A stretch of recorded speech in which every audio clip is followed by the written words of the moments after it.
Hello students. Last lecture में हमने पुष्प के कुछ भाग पढ़े थे जिसमें कैलिक्स और कोरोला यानी बाह्य दलपुंज और दलपुंज के बारे में पढ़ा था। आज हम इसकी व्यवस्था है जो पुष्प में देखी जाती है इसके बारे में बात करेंगे। तो नेक्स्ट अपन स्टार्ट करते हैं। हेडिंग डालिए पुष्प दल विन्यास।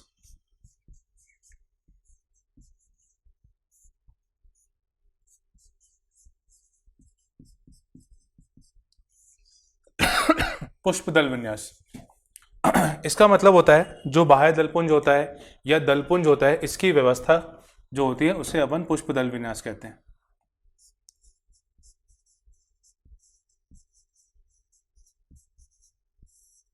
बाह्य दलपुंज या दलपुंज की व्यवस्था को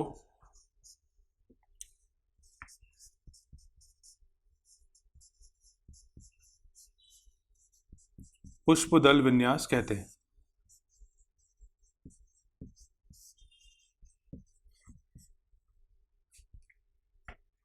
अब ये कुछ प्रकार का होता है, जैसे पहला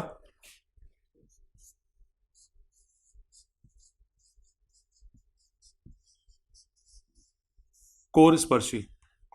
कोर स्पर्शी में जो इनके किनारे होते हैं, जो इनके सिरे होते हैं, वो एक दूसरे को स्पर्श स्पर्श करते हैं।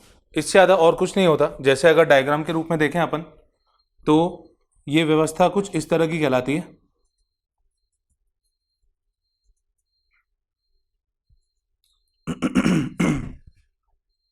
जैसे ये एक बाह्य दल या दलपुंज हो गया, ये दूसरा, 3, ये चौथा और ये 5वां। ये इस तरह से आपस में एक दूसरे के संपर्क में रहते हैं।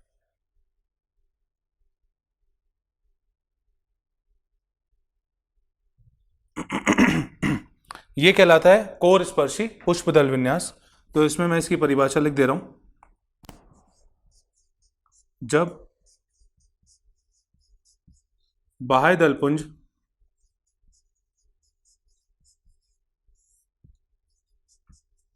या दलपुंज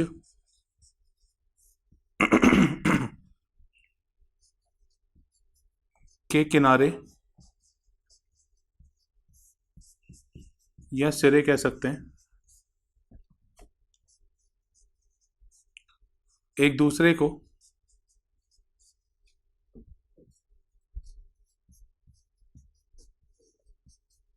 स्पर्श करते हैं, और इसका उदाहरण है जो कैलोट्रोपिस पादप होता है जिसे अपन आक कहते हैं और ओक कहते हैं। इसमें ये विन्यास इस तरह का देखा जाता है। दूसरा आता है व्यवर्तित,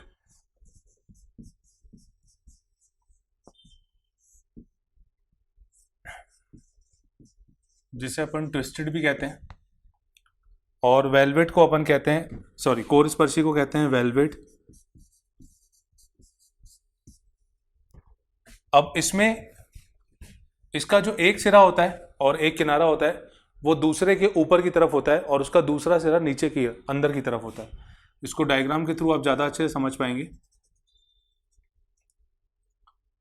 जैसे ये एक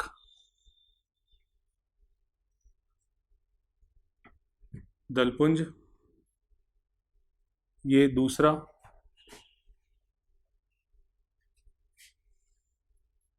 ये तीसरा, ये चौथा, और इसी तरह से ये 5वां।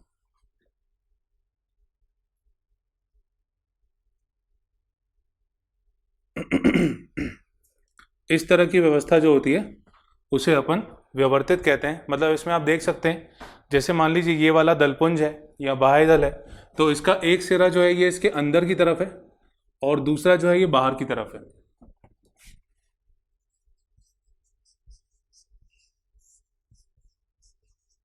इसमें एक छोर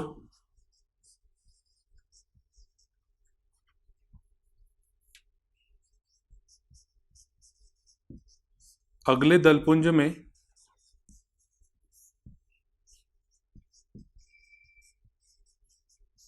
अंदर की ओर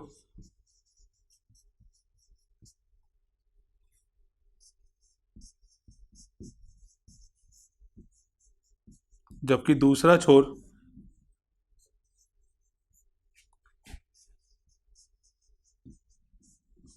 बाहर की ओर होता है।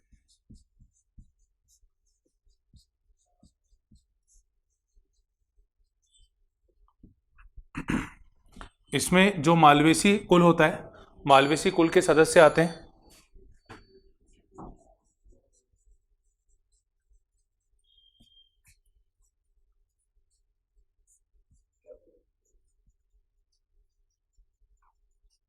जैसे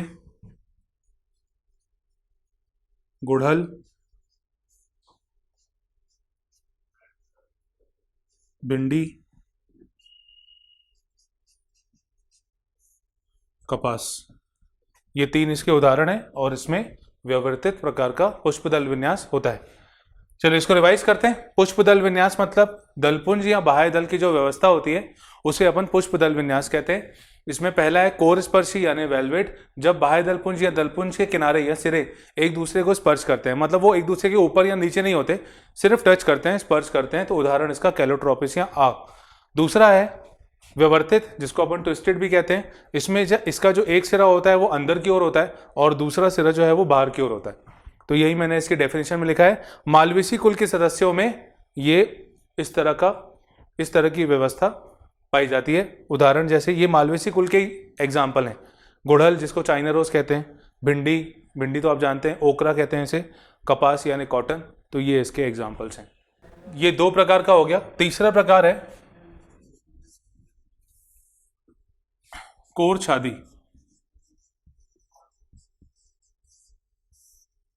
जिसे अपन इम्ब्रिकेट कहते हैं।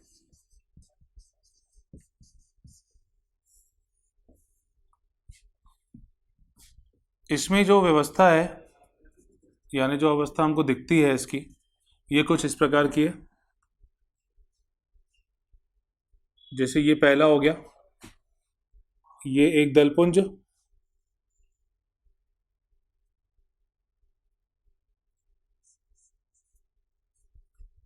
इसमें दूसरा जो है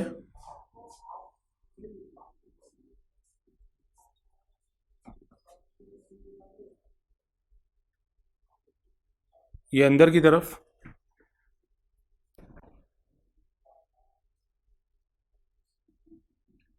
इसमें एक सिरा ये अंदर की तरफ है, दूसरा सिरा ये बाहर की तरफ है।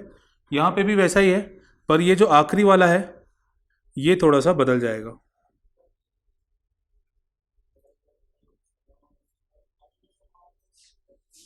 जैसे ये पूरा बाहर की तरफ है तो ये अगला वाला पूरा अंदर की तरफ आ जाएगा।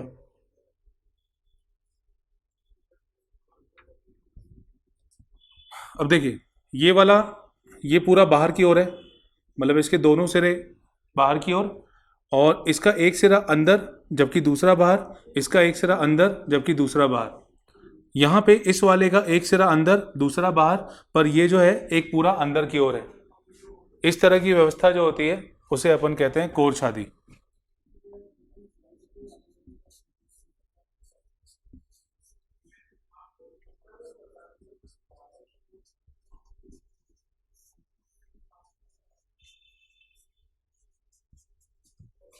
इसमें बाह्य दलपुंज या दलपुंज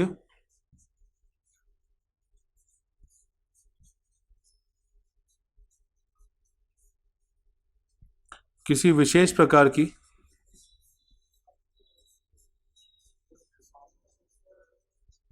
व्यवस्था नहीं दर्शाते।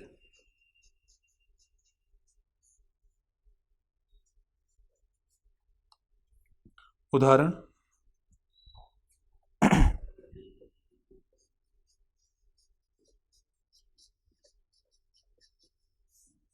यह गुलमोहर में पाया जाता है, गुलमोहर में यह व्यवस्था देखी जाती है।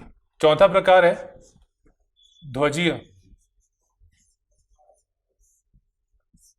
जिसे अपन वैक्सिलरी कहते हैं।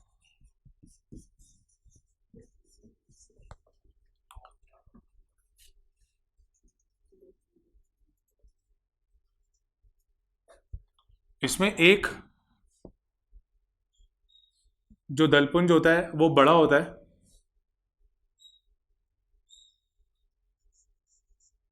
एक दलपुंज सबसे बड़ा, और उसके बाद दो छोटे इसके अंदर इस तरह से होते हैं, और आखिरी में दो और छोटे होते हैं और वो इनके अंदर से होते हैं इस तरह से, और आखिरी के जो दो होते हैं वो आपस में स्पर्श करते हैं, मतलब एक दूसरे के संपर्क में होते हैं, ऐसा।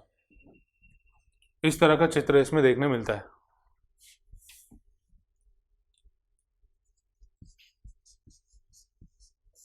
इसमें एक चक्र, चक्र मतलब बाह्य दल या दलपुंज, इसमें एक चक्र सबसे बड़ा होता है,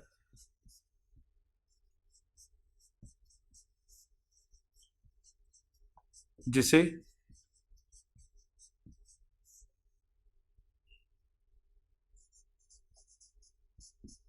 वैक्सिले कहते हैं।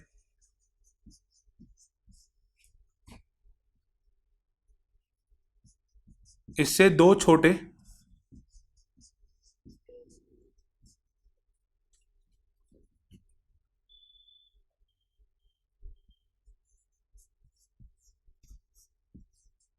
इससे दो छोटे दलपुंज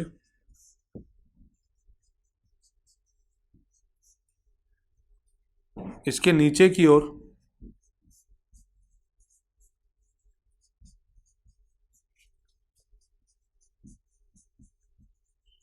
व्यवस्थित होते हैं।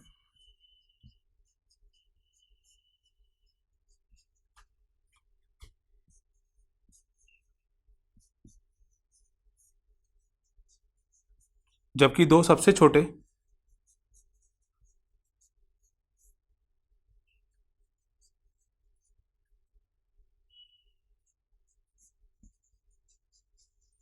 आखिर में होते हैं और आखिरी में होते हैं या अंत में होते हैं,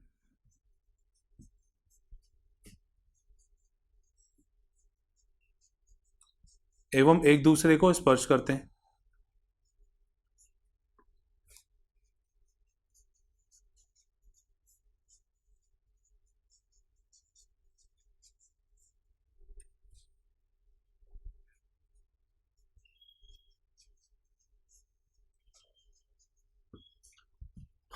अच्छा, इसे तो अपन ने वैक्सिले नाम दे दिया, ये जो सबसे बड़ा है इसे हमने कहा ये वैक्सिले है। फिर इसके बाद ये जो छोटा है, मतलब जो दो अंदर अंदर की ओर जो है दो, इसे हम कहते हैं विंग्स, या इसी को कहते हैं अले। और जो आखिरी के दो हैं ये कहलाता है कील। तो ये अलग अलग दलपुंज जो हैं इनको नाम दिए गए हैं। अच्छा, ये ध्वजीय जो है ये पेपिलिनियोसिए का प्रकार, मतलब उसमें देखा जाता है, एक कुल है पेपिलिनियोसिए।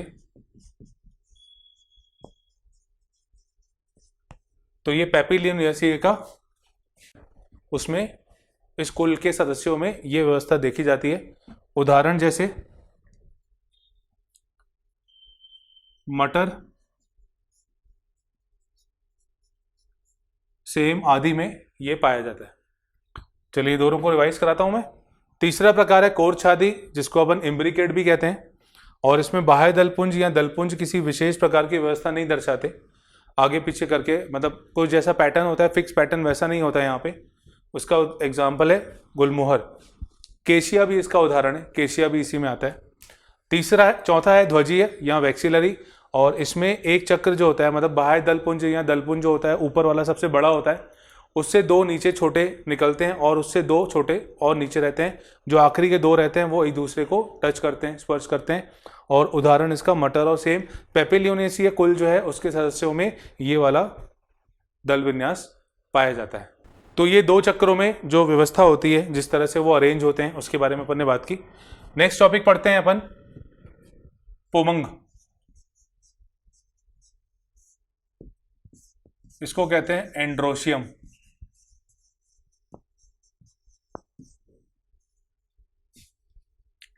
अब देखिए अपन ने दो चक्र पढ़े, तीसरा चक्र जो है ये आवश्यक चक्र है और जनन के लिए जरूरी होता है। जैसे तीसरा जो था पुमंग और फिर चौथा जो है जायंग, इसके बारे में अपन पहले पुमंग के बारे में पढ़ते हैं।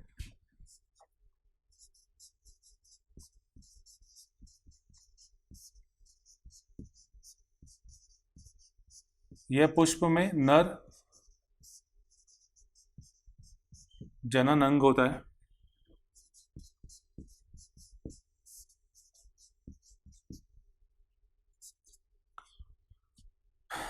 इसकी संरचना जब हम देखते हैं तो ये कुछ इस तरह का दिखता है, ऐसा, जिसमें ये जो एक संरचना है इसे अपन कहते हैं पुंकेसर। तो नेक्स्ट पॉइंट मैं यहां लिख दे रहा हूं,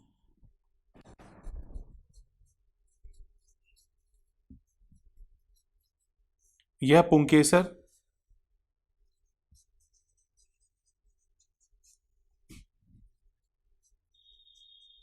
इकाई का बना होता है।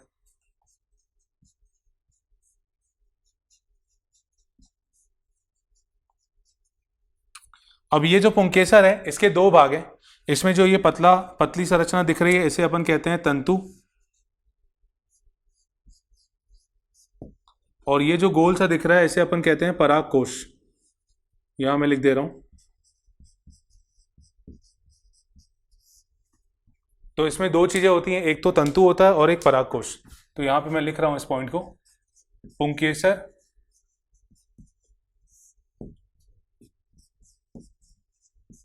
तंतु एवं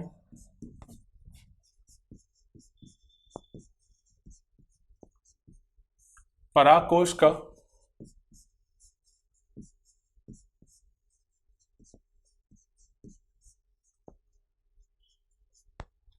पुंकेसर तंतु एवं पराग कोश का बना होता है। अब देखिए, जैसे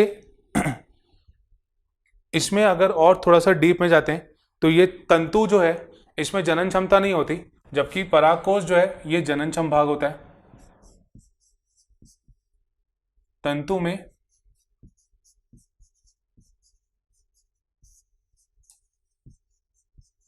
जनन क्षमता नहीं होती, जबकि परागकोश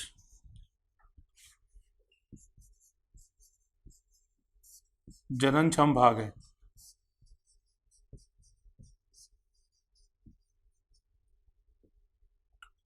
कई बार ऐसा भी होता है कि जो परागकोश होता है, मतलब जो पुंकेसर होता है पूरा, पुंकेसर में जनन क्षमता खत्म हो जाती है या नहीं होती।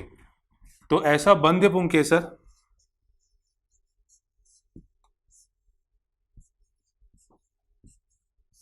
जनन क्षमता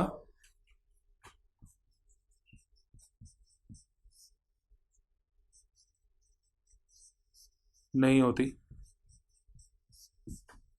बंध्य पुंकेसर को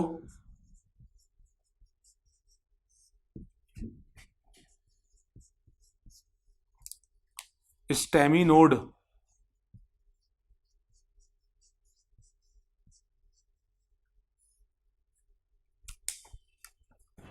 बंध्य पुंकेसर को स्टेमिनोड कहते हैं।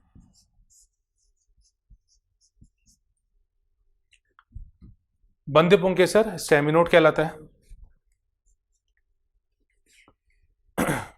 कई बार ऐसा भी होता है कि जो पुंकेसर होता है वो किसी और भाग से, जैसे जो कैलिक्स और कोरोला होता है, तो कोरोला वाले भाग से, मतलब दलपुंज वाले भाग से जुड़ा होता है। और कई बार तो वो जो परिदलपुंज भाग होता है उससे भी जुड़ा होता है। तो जब ये दलपुंज भाग से जुड़ा होता है तो उसको अपन कहते हैं दल लग्न पुंकेसर।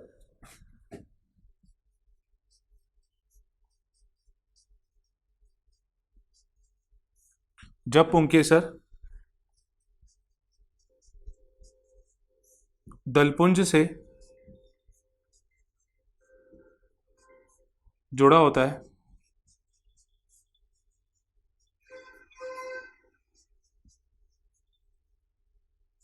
तो उसे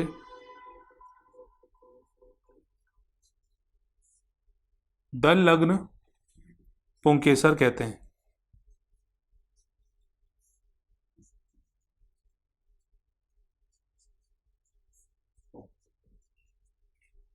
इसका उदाहरण है ब्रिंजल यानी भटा, बैगन। इस केस में ये देखा जाता है। जबकि कई बार पुंकेसर जो होता है वो परिदल पुंज से भाग से भी जुड़ा रहता है। जब पुंकेसर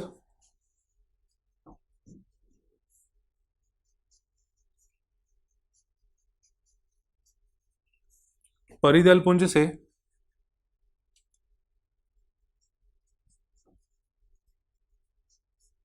जुड़ा होता है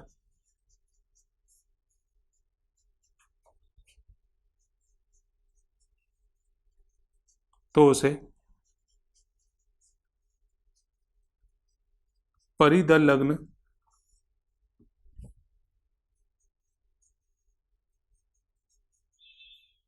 पुंकेसर कहते हैं। उदाहरण लिली, जल जल लिली जो होता है उसमें ये देखा जाता है। चलिए इसको पूरा रिवाइज कराता हूं मैं। नेक्स्ट अपन ने स्टार्ट किया पुमंग यानी एंड्रोशियम वाला भाग जो नर जनन अंग होता है। यह पुष्प में नर जनन अंग होता है और ये इसकी जो इकाई होती है उसको अपन कहते हैं पुंकेसर। पुंकेसर में दो भाग होते हैं, एक होता है तंतु जो कि पतला धागे समान होता है और दूसरा ऊपर जो गोल आकार का भाग होता है उसे कहते हैं परागकोश। अब पुंकेसर इकाई का बना होता है, पुंकेसर तंतु और परागकोश का बना होता है। तंतु जो होता है उसमें जनन क्षमता नहीं होती और जबकि परागकोश जो होता है वो जननक्षम भाग है। बंध्य पुंकेसर मतलब ऐसा पुंकेसर जिसमें जनन क्षमता नहीं होगी उसे अपन स्टेमिनोड कहते हैं। जब पुंकेसर दलपुंज से जुड़ा होता है तो उसे दल लग्न पुंकेसर कहते हैं, बैगन में देखा जाता है। और जब ये परिदल पुंज से जुड़ा होता है तो उसे परिदल लग्न पुंकेसर कहते हैं, जैसे लिली में देखा जाता है। तो ये जो पुंकेसर वाला भाग है परागकोश और तंतु से बना होता है। अब अपन परागकोश की संरचना देखते हैं कि परागकोश किस तरह का दिखता है।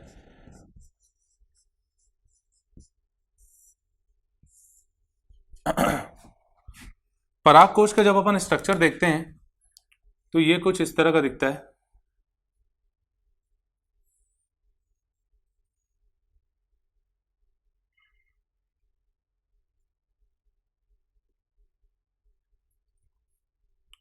जैसे मान लीजिए इसमें कुछ परतें होती हैं, जैसे ये सबसे बाहर वाली परत है,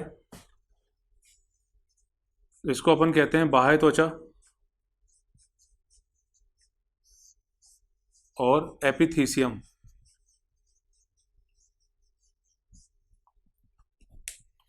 फिर इसके बाद दूसरी जो इसके अंदर होती है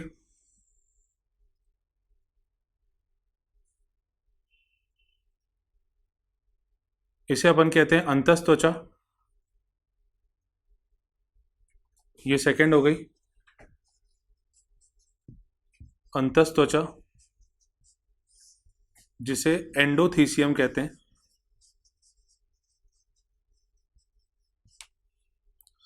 फिर तीसरी होती है मध्य परत,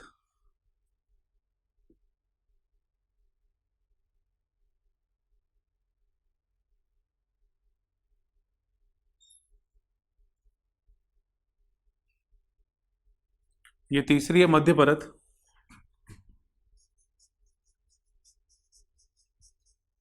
और ये 1 से 3 परती होती है, मतलब एक परत से 3 परत तक ये हो सकती है। और सबसे आखिरी वाली जो होती है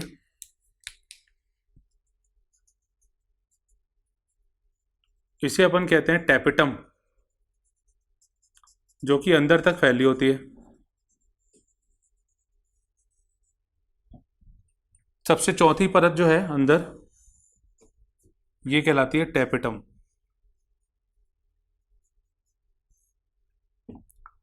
टैपिटम जो है ये अंदर वाली कोशिकाओं को पोषण देने का काम करती है।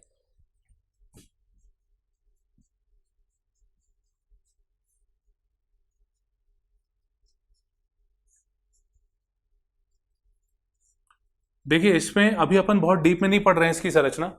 ये एक चैप्टर है आपका पुष्पी पादपों में लैंगिक जनन, उसमें परागकोश के बारे में डिटेल अपन को पढ़ना है, पर यहाँ पे जितना जरूरी है वो मैं बस बात कर रहा हूँ।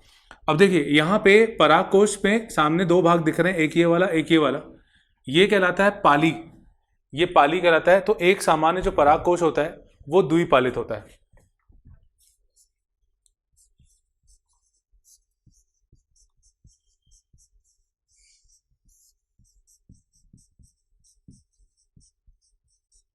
एक सामान्य पराग कोश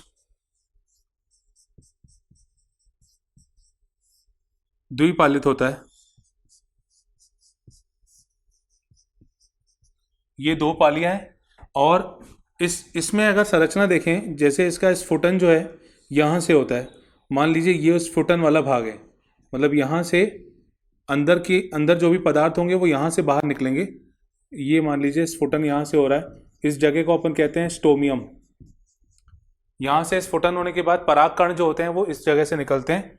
इसके अलावा यहाँ पे कुछ गोल संरचनाएं होती हैं जो चारों किनारों में एक एक होती हैं, ऐसे।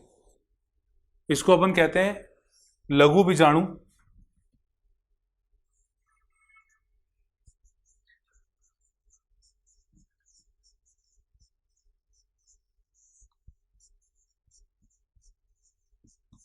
लघु बीजाणु कोशिकाएं, माइक्रोस्पोरेंजिया।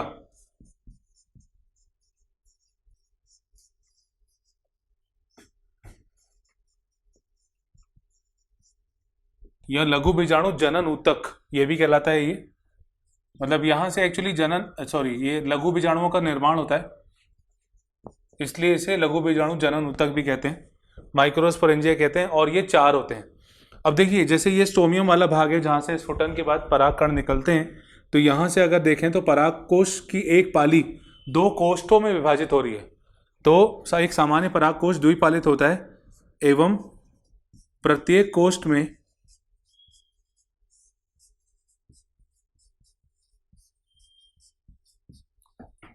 प्रत्येक पाली में दो कोष्ठ होते हैं।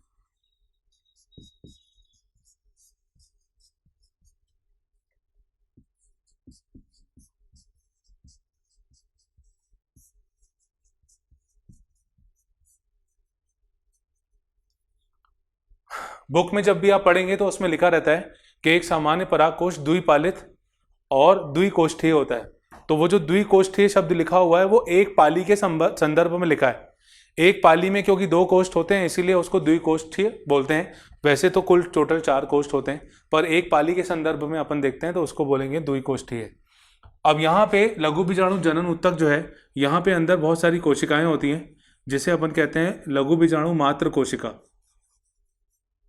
ये लघु बीजाणु मात्र कोशिकाएं। अब ये लघु बीजाणु मात्र कोशिकाओं में अंदर जब इनमें विभाजन होता है तो विभाजन के बाद लघु बीजाणुओं का निर्माण होता है।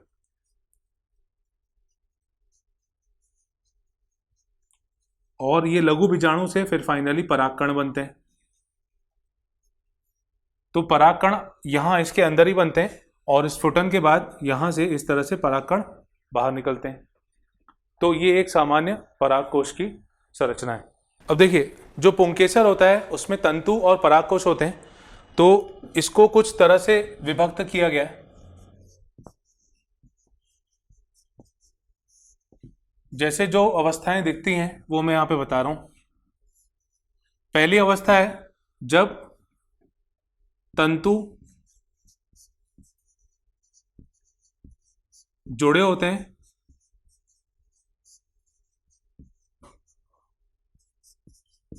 परागकोश मुक्त होते हैं।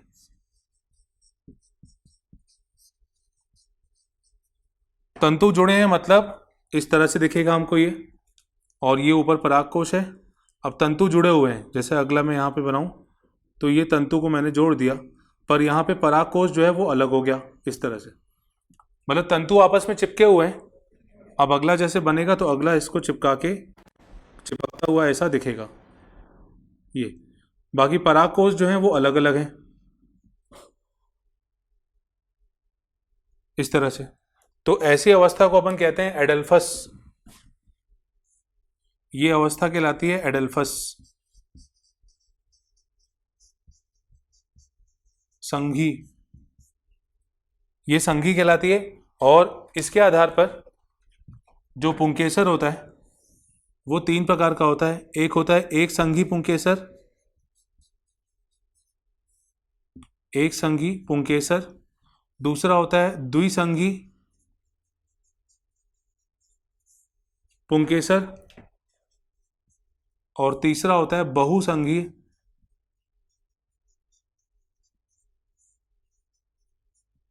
पुंकेसर। एक संघी, बहुसंघी, द्विसंघी और बहुसंघी। एक संघी पुंकेसर जो होता है ये गुड़हल में देखा जाता है।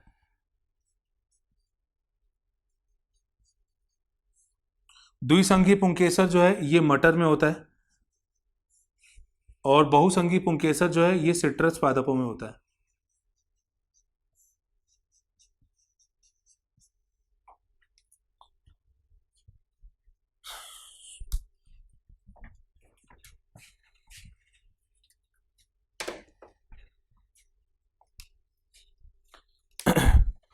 बहुसंघी पुंकेसर जो है ये सिट्रस पादपों में होता है, द्विसंघी मटर में और एक संघी गुड़हल में। ये नीट 2021 का क्वेश्चन भी है। अब इसमें दूसरी अवस्था जो होती है कि तंतु जो होते हैं, जैसे यहाँ पे जुड़े हुए हैं तंतु और परागकोश मुक्त हैं, अब यहाँ उल्टा हो जाएगा। मतलब यहाँ पे तंतु मुक्त होते हैं और परागकोश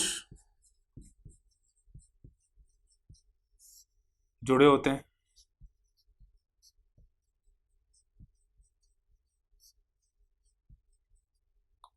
तो इस अवस्था को अपन दर्शाते कैसे हैं? जैसे ये एक परागकोश हो गया, अब तंतु मुक्त हैं, मतलब तंतु अलग अलग हैं पर ये आपस में जुड़े हैं। फिर अगले में ऐसा ये आपस में जुड़े हैं, तो इस अवस्था को अपन सिनएंथ्रस कहते हैं। ये सिनएंथ्रस अवस्था कहलाती है और ये एस्टेरेसी कुल के सदस्यों में देखी जाती है। ये एस्टेरेसी कुल के सदस्यों में देखी जाती है। और तीसरी अवस्था आती है जब दोनों आपस में जुड़े होते हैं, तंतु एवं पुंकेसर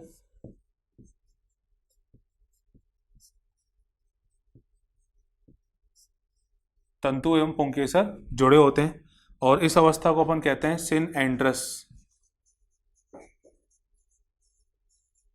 ये नाम आपको ऐसे ही ध्यान रखने पड़ेंगे, ये कहलाता है सिनएंथ्रस और ये कहलाता है सिनएंड्रस अवस्था। और ये जो है इनका जुड़ना, ये इसका उदाहरण है कुकुरबिटेसीय कुल के सदस्यों में ये चीज देखी जाती है। इसमें इंपॉर्टेंट पहला वाला है, इसको तो आप अच्छे से याद कर लीजिएगा, ठीक है। ये थोड़ा सा एक्स्ट्रा पार्ट है। चलिए मैं एक बार रिवाइज कराता हूँ इसको। इसमें पुंकेसर जो है ये 3 प्रकार की अवस्था यहाँ पे दिख रही है। तंतु जुड़े हुए हैं और परागकोश मुक्त हैं, तो इसको अपन कहते हैं संघी यानी एडल्फस कंडीशन। और एक संघी गुड़हल, द्विसंघी में मतलब दो अवस्थाएं, मतलब 2 बार ये इस तरह से अवस्था दिखेगी। और बहुत सारी अवस्थाएं ऐसी दिखेंगी जिसमें ये तंतु जुड़े हैं और पुंकेसर मुक्त हैं, तो उसको अपन कहेंगे बहुसंघी। सिट्रस पादपों में ये देखा जाता है। जब इसका उल्टा तंतु मुक्त होंगे और परागकोश जुड़े होंगे तो ये वाली अवस्था दिखेगी, सिनएंथ्रस कहते हैं इसको। और जब ये दोनों जुड़े होंगे तो सिनएंड्रस यानी कुकुरबिटेसी के सदस्यों में देखा जाता है। इसके अलावा 2 अवस्थाएं और होती हैं, जैसे एक होती है द्विदीर्घी। द्विदीर्घी में जो बाहर की ओर पुंकेसर होते हैं वो बड़े होते हैं और जो अंदर की ओर होते हैं वो छोटे होते हैं। मतलब देखिए यहाँ पे द्विदीर्घी मतलब टोटल 4 पुंकेसर होंगे। टोटल यहाँ पे 4 पुंकेसर हैं, 2 बाहर की ओर जो हैं वो बड़े हैं और जो अंदर की ओर हैं वो छोटे हैं। इसका उदाहरण है तुलसी और दूसरा उदाहरण साल्विया। एक होता है चतुर्क दीर्घी, इसमें कुल 6 पुंकेसर होते हैं। इसमें पर 2 जो बाहर की ओर होते हैं वो छोटे होते हैं, अंदर की ओर 4 बड़े होते हैं। इस तरह की व्यवस्था इसमें दिखती है और ये देखा जाता है ब्रैसिकेसी के सदस्यों में।